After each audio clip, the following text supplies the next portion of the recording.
예, 이번 시간에는 상속세에 대해서 살펴보도록 하겠습니다. 상속세 초급자는 오늘 이제 상속에 대해서 처음 그 개념을 이해하신 분 정도가 될 텐데요.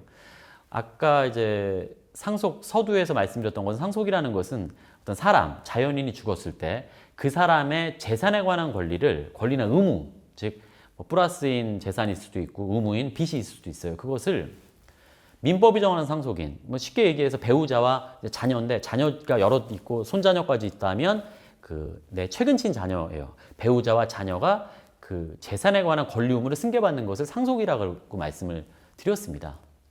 근데 이 경우 뭐 재산을 남겨주시면 좋겠지만 빚을 남겨주시면 이 경우 빚도 상속되기 때문에 상당히 억울할 수 있는데요. 근데 민법은 상속제도도 두고 있지만 상속을 포기할 수 있는 권리도 두고 있어요. 그래서 만약에 이제 가셨는데 빚만 남기셨다라고 하면은 당연히 상속인인 배우자와 자녀는 그 상속을 포기해야지 맞겠죠. 그런데 아무 때나 포기할 수 있는 게 아니고 포기에는 그 시효가 있어요. 그게 어떻게 되냐면 상속 개시가 있음을 안 날로부터 3개월 내에 포기해야지 됩니다. 어떻게 포기하냐면 피상속인의 주소지 관할 가정법원에 가서 이제 포기 신고를 해야 돼요. 어쨌거나 포기 신고를 하게 되면 이제 상속을 받지를 않을 수 있으니까 빚을 안 갚아도 되겠죠. 그런데 아버님이 빚을 남기고 돌아가셨어요. 그럼 내가 배우자와 자녀가 상속 포기를 해서 3개월 내에. 그러면 그냥 그 빚이 사라지느냐, 상속이 없어지느냐? 그렇지 않아요. 상속이라는 거는 1순위 상속인은 그 배우자 자녀고요. 2순위는 자녀가 없으면 부모님 살아계시면 부모님이 상속받아요. 그럼 부모님 있고 배우자 있으면 이제 부모님과 배우자가 같이 상속을 받는 거예요. 그런데 자녀도 없고 부모님도 안 계셔. 그럼 배우자만 있잖아요. 그럼 배우자가 단속 상속받는 거예요. 근데 또 나는 솔로야. 자녀도 없고 부모님도 없고 결혼도 안 했어. 그러면 형제자매가 상속을 받아. 그럼 형제자매도 없어. 그럼 사촌이 상속을 받아. 사촌도 없어? 라고 하면 불분명하니까 국고에 기속된다 이런 표현을 쓰는데 앞서 아버님이 빚을 남기고 돌아가셨어요. 그러면은 배우자와 자녀가 상속을 포기해. 그럼 그게 상속이 없어지는 게 아니고 2순위인 부모님한테 가. 근데 부모님이 그때 돌아가셨어. 그러면 부모님 안 계시니까 그럼 형제자매한테 가는 거지. 그럼 이렇게 되겠죠. 내가 이제 채권자라면 이제 그분 채무자는 돌아가시고 자녀 배우자 상속을 포기하게 되면은 채권자는 이제 형제자매를 찾아갈 거예요. 아니 저기 큰 형님이 돌아가셨는데 나한테 뭐 빚 갚을 게 5억이 있어요. 지금 저기 선순위 상속인인 배우자와 자녀는 상속을 포기해가지고 그 다음 순위인 형제가 지금 상속을 받게 됐으니 그 형님 빚 5억 원을 좀 갚아주세요. 이렇게 왔다 이거예요. 그렇게 되면은 그럼 그 형제자매는 상속 그 빚을 갚아야 되느냐? 그렇지 않아요. 왜냐하면은 그 형제자매는 보통의 경우에는 이제 그 배우자와 자녀는 그 아버님이 돌아가셨을 때 상속 개시가 있음을 그때 알잖아요. 돌아가셨을 때. 그러니 3개월 내에 포기하는데 형제자매는 오늘 알게 된 거예요. 그 형이 돌아가셨을 때 상속받은 게 아니고 채권자가 찾아왔을 때 내가 이제 상속받았구나. 그럼 그때로부터 바로 포기를 하면 되기 때문에 상속 개시가 있으면 안 날로부터 3개월 내에 포기하면 되니까 그 채권자는 찾아가 봐야 아무런 의미가 없죠. 그래서 그 다음에 찾아오면 또 포기하면 되니까 별로 이 부담이 없는데요. 그런데 현실에서는 아버님이 빚을 남기고 돌아가셨다? 그때 이제 배우자가 계시고 그리고 자녀가 있는데 그 자녀가 보통 이제 장성을 했어요. 그리고 결혼을 했단 말이에요. 그래서 그 자녀에 또 자녀가 있어요. 손자녀가 있는 상태에서 많이 이제 아버님이 돌아가시는데 그때 상속 포기를 만약에 배우자와 자녀가 했다. 그러면은 형제자매로 넘어가는 게 아니고 손자녀인 자녀가 이제 손자녀까지 있으니까 손자녀에서 넘어가게 돼요. 근데 손자녀가 보통 이제 미성년자란 말이에요. 그런데 그 미성년자는 상속 포기를 안 했어. 그러면 채권자가 이를 찾아와서 손자한테 와서 야 할아버지 빚을 네가 갚아야 된다. 이러면 이제 갚아줘야 되냐라는 문제가 생겨요. 이 경우 민법이나 판례에서는 채무자를 이 상속인을 이제 보호해 줄 수 있도록 그렇게 판시는 많이 하고 있습니다만은 그러한 어떤 법률 분쟁을 막기 위해서는 어떻게 해야 되냐면 예를 들어서 아버님이 빚을 남기고 돌아가셨다. 그러면 배우자와 자녀 그리고 손자녀까지 있다면 같이 연대해서 같이 포기를 하셔야 된다 이거예요.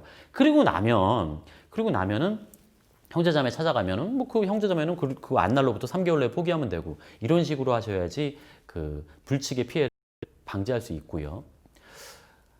이 경우 이렇게 물으시는 분이 계세요.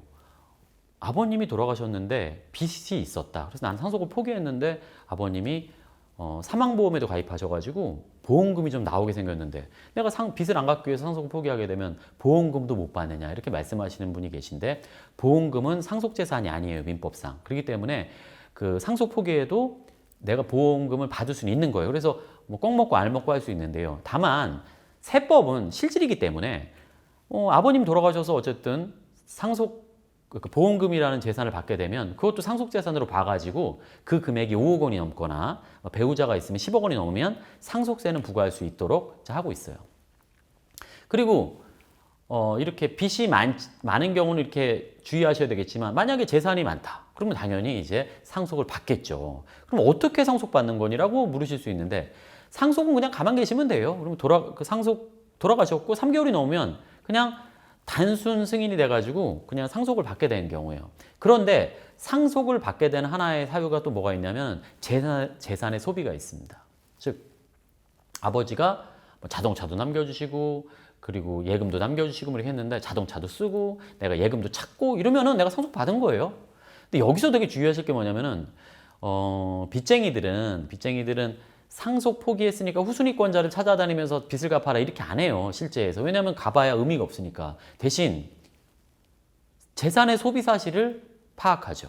즉 아버님이 10억의 빚을 남겨줬는데 참 아버님이 500만 원짜리 통장도 하나 남기신 게 있어요. 빚 10억은 갚기가 싫고 500만 원 통장을 쓰고 싶어. 그러면 10억을 안 갚겠다고 해서 상속 포기를 해놓고도 그 500만 원 통장을 인출해가지고 썼다 이거예요. 그러면 그분은 상속 포기한 게 아니고 상속 받은 거예요. 그러면 빚을 갚아야 된다는 논리가 돼요.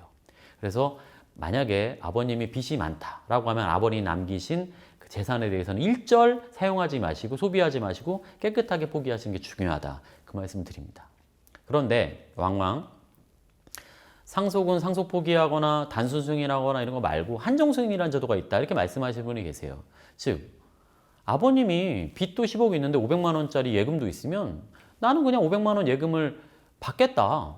그리고 빚쟁이가 나타나면 갚아줄게. 대신 한정해서 갚아줄게. 500만 원 받은 금액 범위 내에서만 갚는다라는 받은 재산의 범위 내에서만 빚을 갚아주도록 한다라고 법원에다가 한정 승인 신청을 하게 되면 된다라고 말씀하시는 분이 계신데요. 그건 뭐 민법만 아시면 그건 맞는데요. 세법은 좀 다를 수가 있습니다. 예를 들어서 아버님이 빚이 10억이 있었어요. 아버님이 지금 현재 시가 3억 원짜리 아파트도 하나 있어. 나는 빚 10억은 갚기 싫고 3억의 집은 살고 싶어요. 근데 혹시 모르니까 내가 법원에다가 3억 원 집을 내가 일단 살고 그 다음에 혹시 저 빚쟁이가 나타나면 그 재산의 범위 내에서 갚아주겠다라고 한정 승인 신청을 했어요. 그래서 됐어. 그래서 내 집을 살고 있었지. 그리고 빚쟁이가 안 찾아오길 바랬는데 찾아왔다 이거예요. 그래서 10억을 내놔라.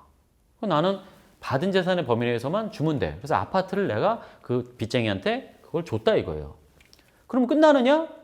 그냥 끝날 수 있지만 내가 상속받을 때 그 집은 3억 원짜리였어. 근데 그렇게 빚을 갚아줄 때 그 집은 5억 원이 된 거예요. 그러면 나는 빚을 갚아준 행위는 이 주택을 이제 이전한 행위란 말이에요. 그럼 이걸 양도로 보게 돼요. 그럼 양도가액이 얼마냐? 지금 현재 시세가 5억이면 5억에 판 거야. 그럼 나는 어떻게 되냐면 3억에 상속받아서 5억에 판꼴이 되기 때문에 2억 원에 대한 양도 차익에 대해서 양도세를 물어야 되는 거예요. 즉 한정 승인 받았다고 해서 아무것도 뭐 난 깨끗하다 이게 아니고 양도세가 남는다는 점 유의하셔야 돼요. 제가 이제 제 일 중에 하나 이제 서울시 지방세 심의위원 일도 하고 있는데 그런데 되게 억울한 사연이 하나 있었던 일이 있어요. 어떤 분이 아버님이 이제 대포차, 명의만 있는 차 100대를 갖고 있었던 분이 계신데 그분이 돌아가셨어요. 100대의 자동차를 갖고 있었던 분이셨는데 그런데 그분이 돌아가셔가지고 그 100대의 자동차가 있다. 그런데 그건 사실은 대포차기 때문에 그건 재산도 아니고 아무것도 아닐 텐데 그거는 상속 포기를 아들이 했었어야 맞는데 삼촌이 야 네가 한정 승인을 받아 라고 이제 얘기를 하셨다고 하시더라고요. 그래서 이제 그분이 한정 승인을 했나 봐요. 그리고 뭐 예를 들어서 뭐 그와 관련된 것은 혹시라도 뭐 문제가 되면은 한정 승인했기 때문에 크게 문제가 없겠지를 생각했는데 그분한테는 매년 연간 100대의 자동차에 자동차세가 부과가 되세요. 난 아버님한테 받은 재산이 없는데 자동차세를 내야 되냐 이렇게 이제 그 서울시에다가 항변을 한 사건이 있었는데 뭐 어쩔 수가 없어요. 그렇게 이제 받은 뭐 대표차든 아니든 그건 뭐 그렇게 표현하시는 거지만 어쨌든 자동차세를 내셔야 되거든요. 만약에 상속 포기했더라면 그 세금이 안 나올 거를 한정승인한 것 때문에 아무래도 그 삼촌은 아들 그 조카가 상속 포기하게 되면 그 이제 형제자매인 자기한테 이제 또 이렇게 그게 뭐 오고 부담이 그럼 또 상속 포기하고 이 제도가 복잡해질 것 같아서 제한을 하신 것 같은데 오히려 그게 이제 독이 된 그런 사건이라고 볼 수 있습니다. 그래서 한정 승인은 되게 조심하셔야 되겠다는 말씀을 드리고요. 이제 어쨌거나 상속을 받기로 했어요. 그러면은 그 상속을 어떻게 받아야 되느냐, 어떻게 나눠가야 줘야 되느냐 이게 상당히 관심이 많으세요. 그래서 보통 이제 저를 찾아오실 때 어떤 정도 이렇게 찾아오시냐면은 아버님 돌아가시고 어머님 찾아오시고요. 그리고 아들 찾아오고 이제 딸이 찾아와요. 그런데 먼저 이제 얘기를 하죠, 딸이. 세무사님, 아버님이 돌아가셔서 아버님이 이제 재산을 남겨주셨는데 저희가 이제 상속을 받게 됐는데요. 제가 알고 있기로는요, 우리 남동생하고 저랑 균등하게 n분의 1로 받고요. 우리 어머니는 우리가 받는 몫의 1.5배를 받는다고 알고 있는데 그렇게 상속재산을 나누면 되지 않나요? 라고 말씀하세요. 그렇게 말씀하신 것이 법정상속이라고 하는 건데요. 그럼 제가 뭐라고 얘기하냐면 그 말이 맞긴 맞지만 그것은 최우선순위는 아니에요. 그건 3순위인데요. 그럼 뭐가 우선순위인데요? 라고 하면 그게요. 원래 그 재산 남기신 재산은 아버지 거였잖아요. 그러니까 아버지의 의사가 제일 중요해요. 그 아버지의 의사를 뭐라고 하냐면 유언이라고 해요. 그래서 유언에 의한 상속이 있다면 그것이 1순위입니다. 그런데 그럼 유언이 뭐예요? 돌아가시면서 말씀하신 거예요? 유언이라는 거는 돌아가시면서 말씀하신다고 생각할 수도 있지만 우리 세법이나 민법에서 보는 유언은 엄격한 요식행위에 따른 그 유언장을 남긴 걸 말해요. 보통 이제 유언 공증을 하는 방식으로 많이 남기시는데요. 여러분들이 그 이제 동네 이렇게 주변에 가시다 보면 이제 공기관 중에 이 법원에 이제 가시게 되면 주변에 이제 공증사무실, 뭐 공증법인 뭐 이런 게 있을 거예요. 이제 그게 뭐냐면 이 변호사분들이 이제 그 법무부에 공증하겠다는 이제 허가를 받거나 또 개인 변호사가 공증인으로 이제 허가를 받아서 등록하게 되면 이제 공증할 수 있는 권한이 생기는 거예요. 모든 변호사님이 할 수 있는 일은 아니고 공증의 허가를 받으신 분이 그 공증을 해주는데 유언 공증이라는 걸 한단 말이에요. 그러면 이제 거기 가가지고 이제 살아생전에 이제 재산을 물려주실 분은 무연하실 분, 그 다음에 그 재산을 받을 사람, 유언에서 재산을 받을 사람, 증인도 필요해요. 그래서 증인을 서가지고 그 유언장을 다 작성해, 그 공증인 앞에서. 그 다음에 공증인은 그 법원에 대한 수수료까지 이렇게 해가지고 정리해서 이렇게 유언장을 해가지고요.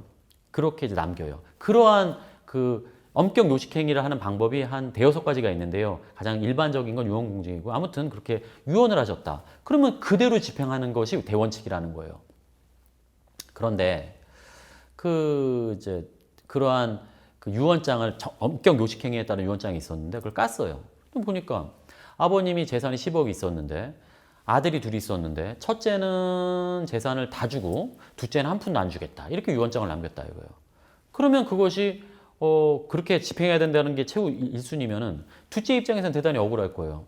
유언장이 없었더라면은 아까처럼 n분의 1.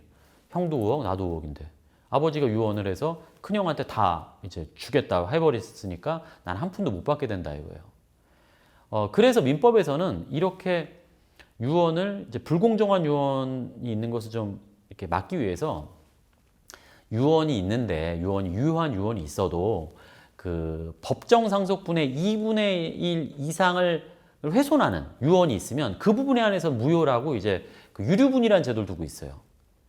그럼 그 내용을 이제 이용하면 어떻게 되냐면 아버지가 유언해서 첫째한테 10억을 주겠다 해도 둘째는 이렇게 주장할 수 있어요.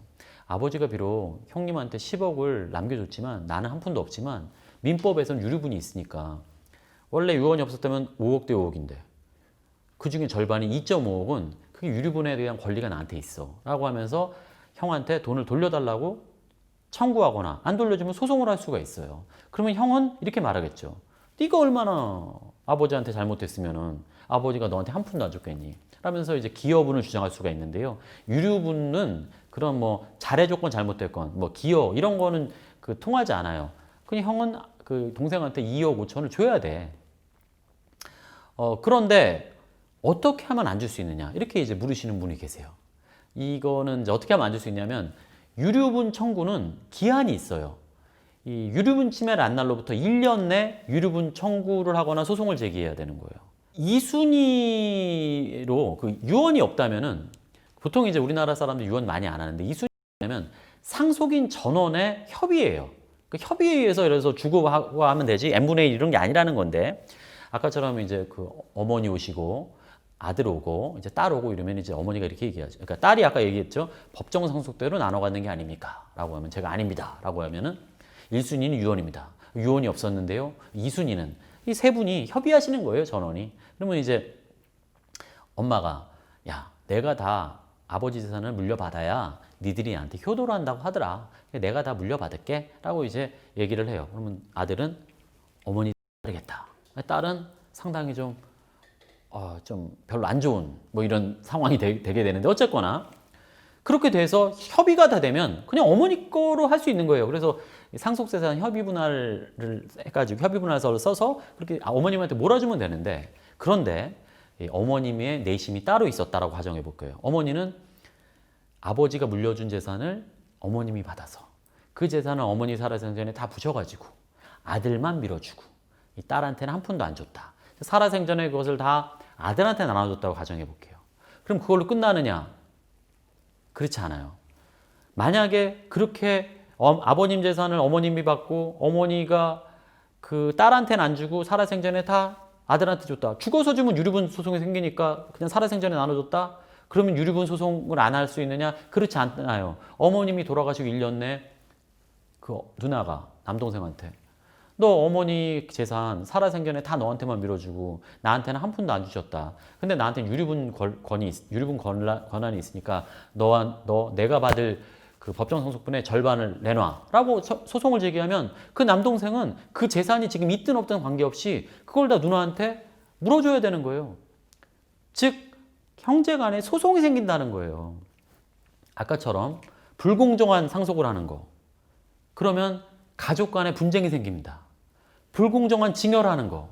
가족 간에 분쟁이 생깁니다. 그래서 유언을 할 때나 또는 살아생전에 징여를 할 때도 공정하게 이렇게 해주셔야지만이 가족이 화목하게 지낼 수 있다는 점. 그거를 꼭 유의해 두셔야 된다는 거예요. 간혹은 뭐 시집가는 딸에게 상속 포기각서를 받고 뭐 이런 거 하시는데요. 다 효과가 아무것도 없어요. 무효예요. 그런 문서는요. 살아생전에는 목소리가 있으시니까 뭐 그 자기가 주장이 되는 것 같지만 돌아가시고 나서 자녀 간에 자식들이 이제 소송하고 하게 되면 그건 남보다 더 나쁜 사회가 된다는 점을 꼭 알아두시고 반드시 살아생전에 또 돌아가시면서 공정하게 해주신다는 점 그거 좀 주의하시기 바랍니다. 그 다음에 이제 그 3순위로 뭐 협의가 안 됐다까지 하게 되면 협의가 안 해주면은 법정 상속되는 거예요. 아까처럼 자녀는 n분의 1, 배우자는 1.5. 그럼 예를 들어서 이제 한번 보면은요. 자녀와 배우자가 있으면 공동상속 받는다 그랬고 그러면 아들 하나 배우자 이렇게 되면 1대 1.5예요. 그러니까 5분의 1, 5분의 3 하면은 40%, 60% 이렇게 받는 거예요. 재산을. 그 다음에 아들, 딸 배우자가 있다 그러면 1대 1대 1.5니까 아들 7분의 2, 딸 7분의 2, 배우자 7분의 3. 근데 아이가 없이 돌아가셨어. 결혼했는데 근데 부모님이 살아계셔. 부모님이 2순위로 받는다고 그랬잖아요. 배우자와 같이. 그래서 부모 배우자예요. 근데 아버지가 만약에 안 계시고 엄마만 있어 그러면 모 배우자가 받는 거예요. 그래서 같이 살아계셨다라고 하면 1대 1대 1.5. 그래서 아버지 7분의 2, 어머니 7분의 2, 배우자 7분의 3 이렇게 받는 거고요. 보통의 경우에 이제 자녀가 없고 하면은 부모님도 미리 돌아가신 경우가 많으니까 배우자만 있다 그러면 배우자가 단독 상속 100% 받는다. 배우자가 없으면 형제자매, 형제자매도 없으면 사촌이 받는다고 그랬는데 재산이 많으신 분들은 그래서 저는 결혼하면 좋겠다 생각을 많이 해요. 그래도 이제 배우자나 자녀에게 물려주는 게 좋지 형제자매나 사촌한테 재산이 가는 거 그거에 대해서 보다는 더 낫지 않나. 그래서 결혼을 많이 하는 그런 게 됐으면 좋겠다는 생각을 해봅니다. 개인적으로. 그런데 간혹 이렇게 말씀하시는 분이 계세요. 내가 아들이 원래 둘이 있었어. 근데 그 아들이 첫째가 결혼도 하고 애도 하나 낳았는데 첫째가 교통사고로 죽었어. 내가 이제 재산이 한 10억 원이 있는데 내가 알고 있기로는 뭐 상속인이라는 것은 1순위가 배우자와 자녀인데 자녀 중에도 책임진 자녀고 난 뭐 배우자는 죽어가지고 없고 아들이 이제 둘째밖에 없으니 내가 죽어서 지금 만약 재산이 10억 있으면 그 둘째만 상속받는 게 아니야? 라고 이제 알고 있었는데 누가 그러는데 며느리도 받고 뭐 손자도 받는다 그러는데 그게 맞아? 라고 이제 문의를 하시는 분이 계세요. 그게 바로 이제 대습상속이라는 건데요. 만약에 그 첫째가 결혼도 안 하고 돌아가셨으면은 둘째밖에 없으니까 둘째가 받는 게 맞는데요. 첫째가 결혼하고 배우자도 있고 자녀도 낳고 그렇게 하게 되면 만약에 첫째가 살아 있었더라면 첫째도 둘째도 아버님의 재산을 각각 5억씩 물려받았을 거고 법정상속대로 받았다면 그 첫째가 죽으면 다시 그 첫째 재산 5억이 그 자녀와 배우자에게 각각 40% 60%뭐 3억 2억 이렇게 분배가 될 거란 말이에요. 상속이 될 거란 말이에요. 그렇기 때문에 그렇게 저한테 문의하시면 제가 그렇게 얘기를 해요. 어르신한테. 그 첫째가 그냥 돌아가신 게 아니라 배우자와 자녀를 남기고 돌아가셨는데 그분들이 첫째의 상속인지를 대신해서 받는 제도를 대습상속이라고 그래가지고요. 말씀하신 것처럼 며느리와 자녀도 그 손자녀도 상속을 받게 돼요. 라고 하면은 이제 보통의 경우에 상당히 좀 언짢아하게 생각하세요. 왜냐하면 결혼한 첫째가 죽은 책임을 자꾸 이제 며느리한테 약간 이제 돌리려는 그런 성향을 갖고 계신 분들은 내가 첫째 죽은 것도 내가 억울해 죽겠는데 우리 며느리한테 이게 돈이 가는 건 나 진짜 너무 싫다. 어떻게 둘째만 주는 방법이 없겠니라고 저한테 물으세요. 그럼 제가 그런 방법은 어쨌건 최선의 방법은요. 유언을 하셔가지고요. 그 둘째한테 그 10억 중에 그 유류분을 침해하지 않은 범위 내에서 유언을 하세요. 7.5억은 뭐 둘째 주고요.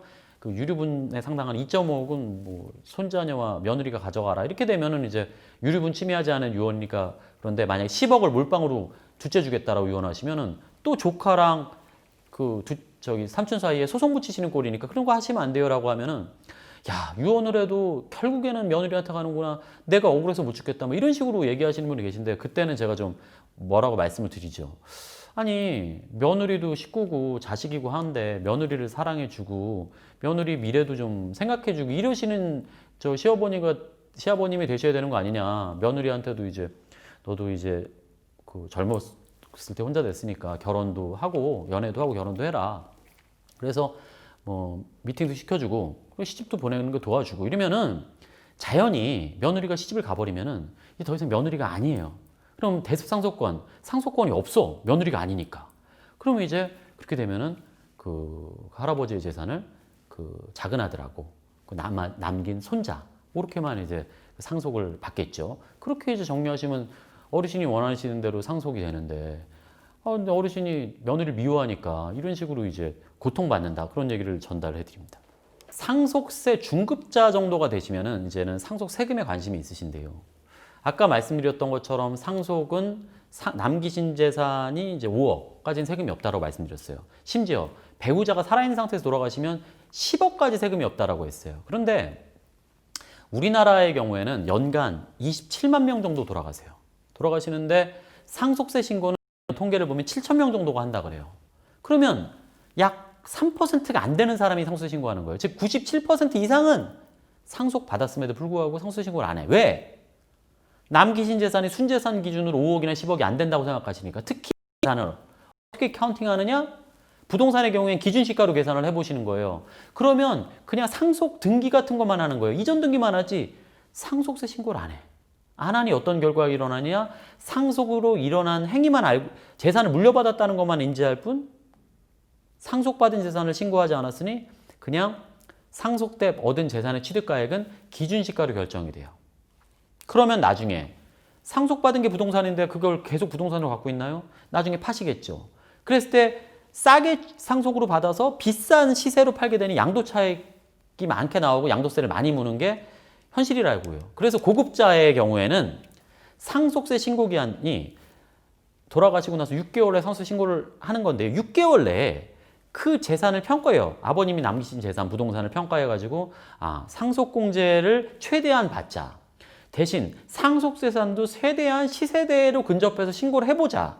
그러면서 상속세는 제일 절세하면서 시세에 맞게 신고를 상속재산을 해놓으면 그 재산을 팔 때 양도세는 거의 내지가 않는다.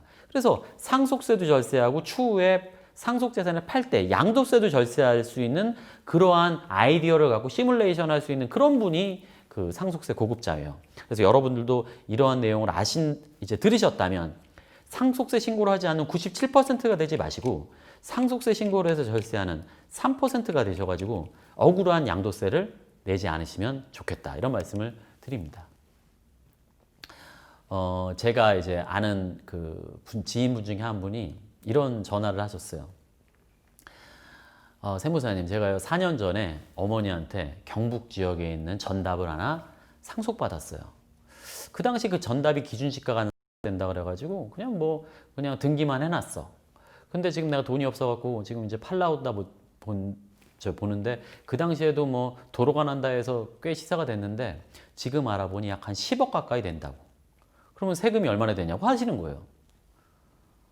그때 상속세 신고를 안 했으면은 그때 기준시가가 3억인 전답이 그때 취득가액이 돼. 지금 10억에 팔아? 7억의 양도 차익이 생기는 거예요. 그리고 보유도 몇 년 안 했어. 공제받을 것도 없어. 7억의 양도 차익에 대해서 제가 아까 그랬잖아요. 5억만 넘어도 양도세가 42%. 뭐 이렇게 되면은 그냥 지방소득세까지 한 46%, 약 절반 낸다고 치면 3억 원 가까운 세금을 양도세를 내야 돼요.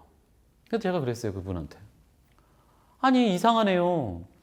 6개월 전에 아버님 돌아가셨다고 저한테 문자를 주셔가지고 제가 조화를 보내드리는 일이 있었는데 4년 전에 어머니 돌아가셨을 때 아버님 살아계셨다는 거 아닙니까? 예, 그러면 우리나라 세법은 배우자가 살아있을 때 남긴 재산 10억 원까지가 상속세가 없는데 그 경북 의령 땅이 이 기준시가가 3억이면은 그거 아마 못해도 그때 시가가 7, 8억 원 넘었을 거라고요. 그러면 7, 8억 넘게 감정평가를 받아가지고 그 감정평가가 기준시가 10억이 안 되는 거는요. 한 군데에서만 받아도 되고요. 감정평가법인에. 그렇게 됐을 때 감정평가 비용도 뭐 한 100만 원 정도도 안 돼요. 그렇게 해서 한 100만 원 써서 받았어. 8억 원짜리로. 그리고 신고를 했어. 그럼 10억 원 상속공제를 받으면 상속도 한 푼도 안 내도 돼. 그러면 그 분은 얼마에 상속받은 거냐? 기준시가 3억 원이 아닌 시세, 그 당시 시세 8억 원에 상속받게 된 게 되고 그 8억 원의 땅을 지금 10억 원에 팔면 2억의 차익에 대해서만 내면 되니까 세금을 3억 원 내는 게 아니고 몇 천만 원만 내면 된다 이거예요. 그렇게 했었어야 되는데 놓치신 거죠, 상속때. 그래서 그분은 양도세 고급자가 아닌 거죠. 그러면 이제 그분이 저한테 이렇게 말해요. 세무사님, 이제 와서라도 어떻게 양도세가 절세할 수 있는 방법이 없을까요? 라고 얘기하면 제가 앞전에 양도세 편에서 말씀을 드렸던 게 양도세 고급자는 취득가액을 올리는데 어떻게 올린다? 상속 또는 증여를 올린다. 이때 그러면요 사모님한테 이것을 증여할 수 있으면 증여를 한번 해봅시다. 그럼 지금 현재 10억이라고 했으니까 10억의 그 전답을 증여가 가능해서 증여한다면 6억까지는 증여세가 없다 그랬어요.